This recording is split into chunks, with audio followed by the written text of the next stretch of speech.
എന്താ പരിപാടി? ഞാൻ മിക്കവാറും BJP-യിൽ ചേരാൻ സാധ്യതയുണ്ട്. ചർച്ചകൾ കഴിഞ്ഞിട്ടൊന്നുമില്ല, ചർച്ചകൾ തുടങ്ങാൻ പോകുന്നുള്ളൂ. എൻ്റെ ഒരു ആഗ്രഹം ഞാൻ പ്രകടിപ്പിച്ചിട്ടുണ്ട്. ആരടുത്ത് അവതരിപ്പിച്ചിരിക്കുന്നത്? സംസ്ഥാന പ്രസിഡന്റോടും അതുപോലെ തന്നെ ബന്ധപ്പെട്ട അധികാരികളോടും. ഒരു ഓഫറുമില്ല, ഒരു കണ്ടീഷൻസും ഇല്ലാതെയാണ് ഞാൻ BJP-യിൽ ചേരുന്നത്. ഈ BJP-യുടെ ഒരു പ്രസക്തി എന്ന് പറഞ്ഞാൽ നമ്മുടെ രാജ്യത്തെ സംബന്ധിച്ചിടത്തോളം ഇന്ന് വലിയ പ്രതിസന്ധി നിറഞ്ഞൊരു കാലഘട്ടത്തിലൂടെ നീങ്ങുന്നതാണ്. കാരണം അതിർത്തി കടന്നുള്ള ഭീകരവാദം നമ്മുടെ രാജ്യത്തെ തളർത്തുകയാണ്. ഈ സമയത്താണ് നമ്മളെല്ലാം ഒരുമിച്ച് യുണൈറ്റഡായിട്ട് നമ്മുടെ പ്രധാനമന്ത്രിയുടെ കാര്യങ്ങൾക്ക് ശക്തി പകരാൻ നൽകേണ്ട ഒരു സമയമാണ്. അപ്പോൾ എല്ലാവരും ഒരുമിച്ച് നിൽക്കണമെന്നാണ്. സംസ്ഥാന പ്രസിഡന്റിനോട് പറഞ്ഞ പ്രതികരണം എന്തായിരുന്നു? സംസ്ഥാനം അങ്ങനെ എനിക്ക് BJP ചേരണം ഞാൻ അദ്ദേഹത്തോട് പറഞ്ഞിട്ടില്ല. പക്ഷേ അദ്ദേഹത്തിൻ്റെ ഒരു റെപ്രസെൻറ്റേറ്റീവോട് സംസാരിച്ചിട്ടുണ്ട്. തീർച്ചയായും അനുകൂല നിലപാടാണ്. ഈ അമിത്ഷാ വരുമ്പോൾ ഈ 13-ാം തീയതി അമിത്ഷാ വരുന്നുണ്ട്, അന്ന് ചേരാനുള്ള സാധ്യതയുണ്ടോ? ഞാൻ 13-ാം തീയതി മിക്കവാറും മെമ്പർഷിപ്പ് എടുക്കാൻ സാധ്യതയുണ്ട്. അത് അമിത്ഷായുടെ കയ്യിൽ നിന്നാണോ? മിക്കവാറും അമിത്ഷായുടെ കയ്യിൽ നിന്നായിരിക്കും. പിന്നെ ഇനി കോൺഗ്രസൊക്കെ തിരിച്ചു പോകാന്നുള്ളതാണ് ആലോചിക്കുന്നില്ല?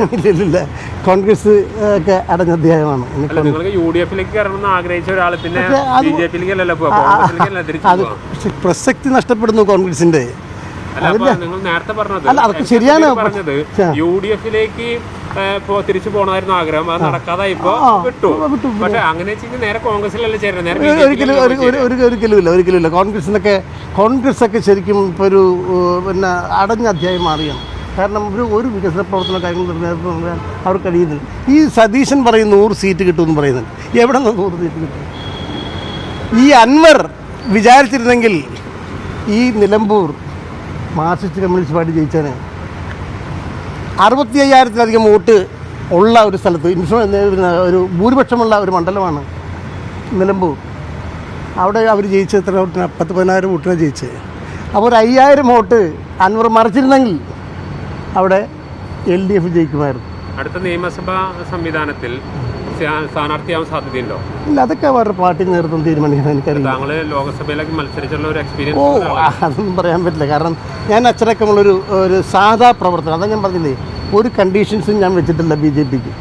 സാധാ ഓർഡിനറി പ്രവർത്തകനായിട്ട് നിൽക്കാനാണ് ഞാൻ ആഗ്രഹിക്കുന്നത്. വെറും മെമ്പർഷിപ്പ് മാത്രമല്ല, ഒരു ഭാരവാഹിത്വം പോലും ഞാൻ ആഗ്രഹിക്കുന്നില്ല അതിൻ്റെ.